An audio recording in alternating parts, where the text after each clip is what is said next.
شوفوا راه كاينين هذوك الوالدين اللي كيفرقوا الاملاك ديالهم قبل ما يموتوا على اولادهم، ولكن اكبر خطا كيديروه هو انهم كيضيعوا اولادهم، كيعطيو شي وحدين من ولادهم وكيخليو ولادهم اخرين. شحال من واحد كيعطيه كيكسب ديور لبناتو ويخلي واحد ولده، شحال من واحد كيكتب لولده ويخلي بنته. اكبر خطا هو انكم تضيعوا ولادكم، ما تفرقوش ما بين ولادكم. شتي غير خبزه الا دخلتها لدارك وبغيت تقسم على ولادك عطي كل واحد حقه، ما تضيع حتى شي واحد. ما تضيعوش ولادكم، ما ديروش فرق ما بين ولادكم. راه كاين اللي شبعان، كاين اللي عنده، ولكن ما باغيكش تفرق ما بينه وبين خوته باش ما يحس بالحقره.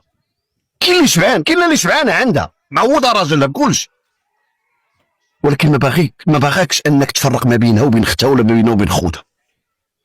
هي بحاجه تحسس بها الاولاد ديالكم هو تقسموا عليهم شي حاجه وتخليو واحد وتعطيوه لواحد.